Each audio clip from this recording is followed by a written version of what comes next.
Tapi yang ni dia lebih kepada terbuka. Banyakkan masjid yang kita ada kat Malaysia ni memang menjadikan tempat untuk mandi. Kalau kita macam R&R penuh ke, kalau ada masjid yang nearby memang pergi masjid. Ada tempat mandi. Yes. R&R untuk Muslim. Kalau masjid ni dia lebih bersifat Nusantara. Gaya ni kita boleh gaya Nusantara ni kita boleh nampak agak konsisten dengan Malaysia, dengan Indonesia, dengan belah Riau sana pun sama. Okay. And benda ni dah datang daripada dulu lagi, tahun 1700 masa adanya kedatangan Islam. Bumbung ni dia ada macam ada satu yang kat atas. Kalau dalam apa nama ni, dalam image Melayu, kita kata benda tu ialah sebagai tunjuk langit. Langit maksudnya dia melambangkan ketauhidan. Tauhid Allah itu satu.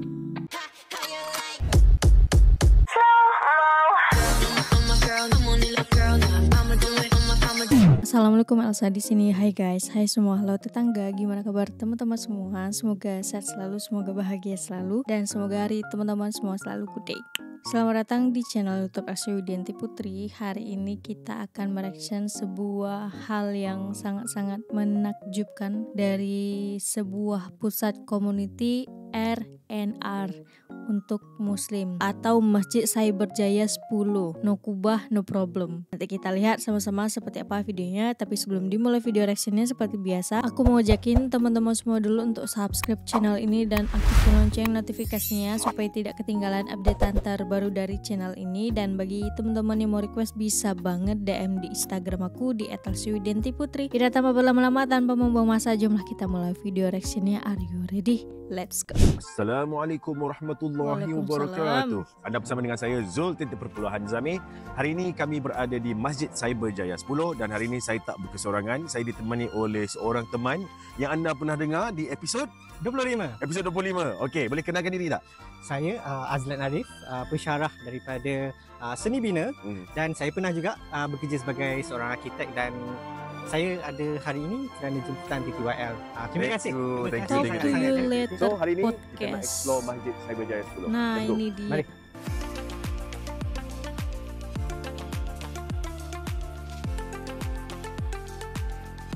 Oh, tempat letak sendalnya. Wah, besar kan? Ya Allah, bersih banget.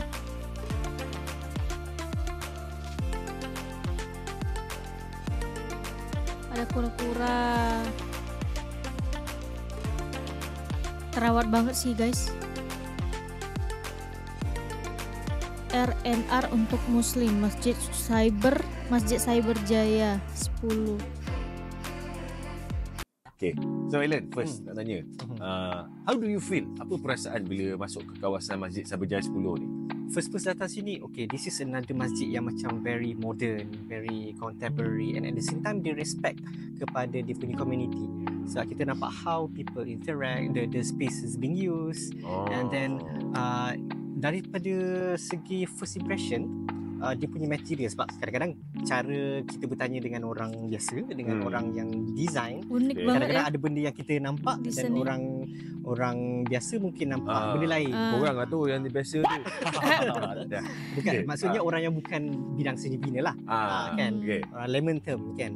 So kalau macam kami designers, kami nampaklah dia punya attempt untuk guna natural material, and then lebih localized punya material. Maksudnya bila localized material tu, contoh dia macam apa? Kita guna material yang memang kita boleh dapat secara tempatan. Kita tak import daripada luar. Dinding kat belakang tadi, memanfaatkan dia guna yang ada di tanah dia yang tempatan. memang dia gali daripada tanah ni Daripada sendiri. sini, daripada betul. tapak masjid sendiri. Tapak masjid sendiri. Yang tu memang sangat-sangat mapan, sangat lestari. Environment friendly. Environmental friendly, betul. Betul. Betul. Bila kita tengok dekat area toilet tadi kan, ada macam Oh, ni brick tadi. toilet. Kita nampak brick tu pun kira apa, penggunaan yang secara environmentally friendly lah, Alami. sangat mapan lah, alami, sebab memang dari kawasan sini Ini lah mah tempatan Made in Malaysia. R&R made in Masjid Malaysia. orang Made in kaya Malaysia. ni weh. Buatan lokal. Buatan lokal. Okay. Gila. Tapi lepas tu bila kita jalan Keren tadi, banget, weh. macam bila Alan kata kawasan ni rasa macam community, what does it mean kalau dari segi aspek seni bina tu? Okey, kita nampak dia punya layout tu lebih kepada community, sebab kat belakang sana ada dialysis, Sebab memang bila Kat belakang ada dialisis. Okey. Betul. And then how the openness of this area. Dia tak ada segregation sangat. Walaupun setengah orang tak suka benda tu, tapi dia lebih subjektif lah. Actually masjid ni sebenarnya dibina dengan ruang dia macam terbuka. Dia terbuka. So adakah daripada aspek seni bina, bila macam ruang tu terbuka, maksudnya dia macam inviting lah community, betul, for people to use lah, ada space. Betul. Dia bukan setengah masjid tu dia agak tertutup, tapi yang ni dia lebih kepada terbuka. Banyakkan masjid yang kita ada kat Malaysia ni memang menjadikan tempat untuk mandi. Kalau kita macam R&R penuh ke, kalau ada masjid yang nearby memang pergi masjid. Ada tempat mandi. Yes. R&R untuk Muslim betul. Maksudnya daripada mandi kat toilet, kau guna pipe kat bawah tu, memang ada kepala shower yang proper untuk mandi. Betul. Jadi maksudnya dia bukan sahaja untuk komuniti setempat, tapi juga untuk komuniti besar at large lah. Betul. Kadang-kadang kita susah nak jumpa tempat yang proper untuk bersihkan diri. Contoh kadang-kadang dekat R&R penuh. Time raya kan. Memang beratur. So kadang-kadang kalau ada masjid setempat tu, yes, kita boleh pergi. Tips and tricks. Raya nanti kalau korang nak pergi mandi, pergi datang ke sini. Masjid Cyber Jaya 10. Design dia kira falsafah. Design dia adalah industrial design, kan? Dia falsafah tu bukan terlalu, falsafah dia lain. Oh, falsafah lain. Sebab yang ni dia lebih kepada saya style. bukan seni bina. Tak apa. Tak apa. Okay. Macam industrial dia lebih kepada style. Gaya. So dia punya pembinaan tu memang pakai industri sebab semuanya. Kita boleh nampak dia punya wayar, dia punya penyambung apa semua memang terbuka supaya senang untuk kita baik pulih atau maintenance lah. Okey. Betul. Cakap pasal falsafah tadi kan. Yes. Falsafah desainnya simple tapi masjidnya sebenarnya dia ada cara yang dia dah modern kan. Tapi masih ada identiti yang sangat membumi, which is lebih kepada identiti ketempatan. Okey. Macam mana tu? Macam kita boleh nampak dia punya bumbung. Okey. Bumbung dia, most of us kita rasa macam kenapa masjid ni tak ada kubah kan? Masjid itu baru perasan aku. Bulat macam bentuk bawang macam tu kan. Tapi masjid ni tak ada. Okey, memang daripada dia punya minaret, menara azan dia dengan dia punya struktur utama tak ada kubah. Tapi sebenarnya masjid ni dia melambangkan identiti kita juga. Okey, contoh apa tu? Seni bina yang macam kubah ni dia lebih kepada belah Timur Tengah, dia belah Arab dan juga macam belah India. Dia sebab dia mural punya style dia kan. Ada pengaruh mural dekat situ. Dia macam bawang sikit sebab kita memang import banyak bawang dari India. Bawang tu mungkin macam dari situ lah. Tiba-tiba jadi macam bawang kan. Tak tahulah mana dia datang. Kalau masjid ni dia lebih bersifat Nusantara. Gaya ni kita boleh gaya Nusantara ni kita boleh nampak agak konsisten dengan Malaysia, dengan Indonesia, dengan belah Riau sana pun sama. Okay. And benda ni dah datang daripada dulu lagi, tahun 1700 masa adanya kedatangan Islam ke sini. Sebab kita tahu kedatangan Islam ada setengahnya yang dibawa daripada Indonesia juga. Salah satu yang pertama is Wali Songo. Wali Songo daripada Indonesia. Dan daripada situ ada diorang pernah buatkan salah satu masjid tertua dekat Indonesia, dan Wali Songo ni salah satu penyumbang yang mencetuskan seni bina Nusantara pada waktu tu. Seni bina Masjid Nusantara. Oh, okey. Yang itu pertamanya ialah Masjid Agung Demak. Demak dekat mana? Ya, aku baru perasan. Jawa. Tapi Demak ni rasa macam dalam Merung Mahawangsa pernah sebut ni. Betul. Itu mungkin jangan confuse dengan Damak. Oh, bukan Damak. Demak lain Demak lain. Betul. Demak pun boleh jadi apa? Musuh. Lebih kepada tempat. Tempat tu memang Masjid Agung Demak. Okay. So Masjid Agung Demak ni dia memang salah satu yang pelopor kepada jenis bina style Nusantara ni.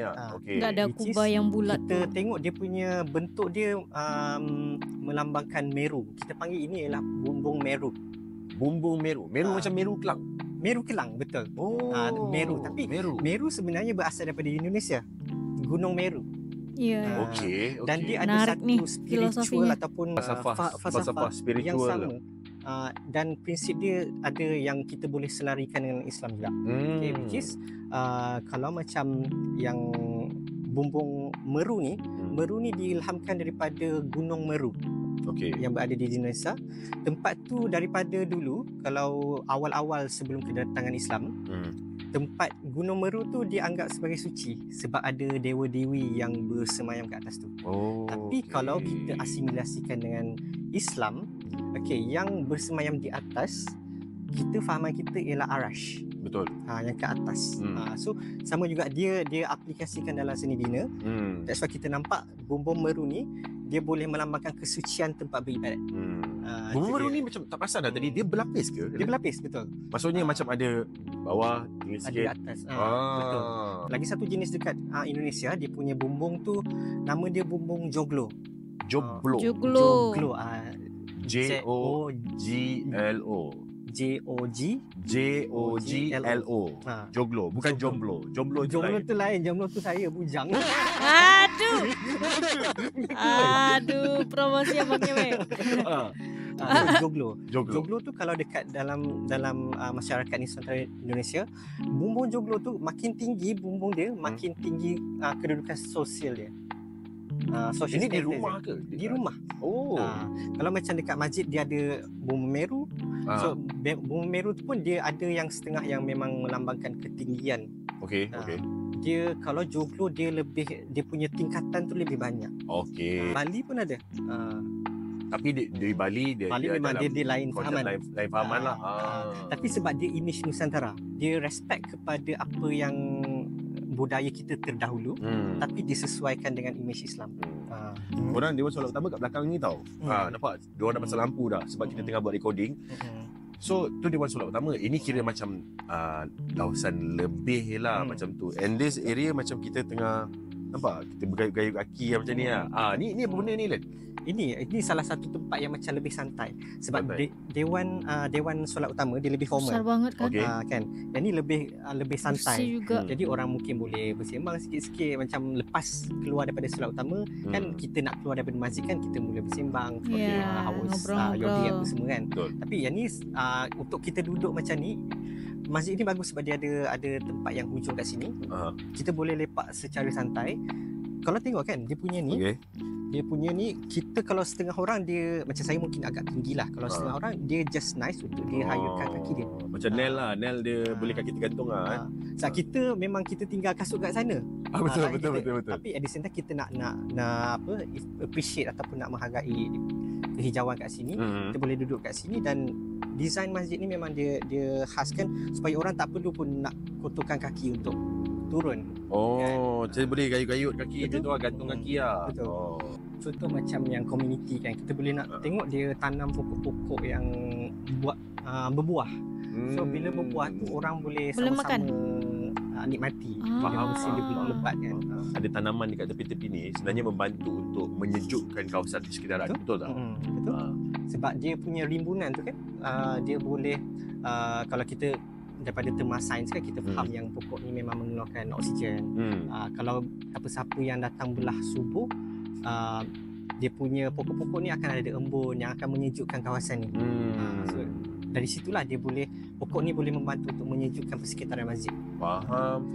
Kalau macam untuk landscape kita boleh nampak lah kalau belah sana tu kan dia agak teratur, yang tu memang landscape yang terancang. Yang ni dia tidak, dia ni lebih organik. Lebih organik lah. Dia sesuai dengan orang punya keperluan. Kalau rasa macam nak tanam ciku, ada tempat dia. So orang sama-sama boleh menikmati buah tu lah. Yang tu masa saya tengok pasal awal macam dia memang nak guna natural light. Kan? Betul? Maksudnya you use like less light lah as much as they can lah.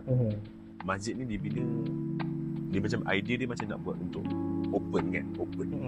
Dia cross ventilation. Dia kena ada kipasnya satu banyak, ruang airconnya banyak padahal yang tempatnya terbuka loh. Okey. Fixture yang sebiji. Maksudnya everything is memang bare, memang industrial design. Dan maksudnya dia tak ada stand out. Dia tak ada yang stand out. Maksudnya macam ada chandelier. Masjid kan dia ada feature chandelier. Yes, ni tak ada. Kan. Sebab I see right now macam everywhere orang pakai kipas besar ni. Dan kipas ni walaupun macam tempat yang macam very big, open space, you could feel the kipas. Saya tengok tadi masa kita jalan tu, kawasan ni macam as if dia macam banyak jalan yang panjang macam tu. Daripada tempat kasut tadi pun macam dia memanjang kat ujung sana kan. Iya. Yang kita laluan Tempat tadi pun macam letak memanjang. kasutnya Macam unik tu. banget Why? sih. Ada sebab ataupun dia cuba create a sense of space ke daripada aspek seni bina? Betul, ada a sense of space juga, tapi kadang-kadang kita kena tengok dia punya kapasiti masjid tu juga. Sebab macam masjid ni kan dia besar. So mungkin dia punya ruang antara satu ruang ke ruang lain tu mungkin agak melebar. Kan. Dia sebolehnya untuk kita memuatkan berapa ramai saf, berapa banyak saf kan. Contoh kalau dia terlalu memanjang, susah juga. Sebab imam kan kita kena berpandukan pada imam. So Betul. kalau sejauh-jauh mungkin saf dia nampak satu saja. So nampak macam masjid tu tak ramai orang. Betul. Tapi at the same time Trik bukan dia macam bukan trik lah, tapi maksudnya pembinaan tu supaya nampak ada kebersamaan tu lah. kebersamaan. Betul. Masjid ni dia sangat-sangat mengalu-alukan aktiviti community. Salah satu kalau kita boleh nampak, kita nampak yang dekat depan tadi kan macam ada dataran. Dataran tu apa boleh buat. Mungkin aktiviti anjuran masjid tak melibatkan orang Islam saja. Mungkin orang bukan Islam kan. Boleh juga gunakan dataran tanpa perlu masuk ke kawasan masjid. Faham. Wow, ini cara seorang orang ahli dalam ilmu seni bina melihat ruang dan bagaimana ruang itu dibina supaya nak bagi ruang dan peluang untuk berfungsi. Macam mana dia boleh berfungsi. Dan ini maksudnya adalah satu benda yang orang seni bina fikirkan bila dia sedang merancang pembinaan sesuatu ruang tu lah. Sebagai contoh macam designing a masjid lah macam tu. Betul. Lagi satu, bumbung ni dia ada macam ada satu yang kat atas. Kalau dalam apa nama ni, dalam image Melayu, kita kata benda tu ialah sebagai tunjuk langit. Langit maksudnya dia melambangkan ketauhidan. Tauhid Allah itu satu. Jadi dia menunjuk ke langit. Tunjuk langit dia menunjuk bumbung ada satu ke atas. Okey. Kita menggunakan ruang tu, tapi sebenarnya secara tidak sedar ruang itu adalah datang daripada falsafah seni bina, ilham dan juga kepandaian manusia yang mereka bina tempat tu sendiri.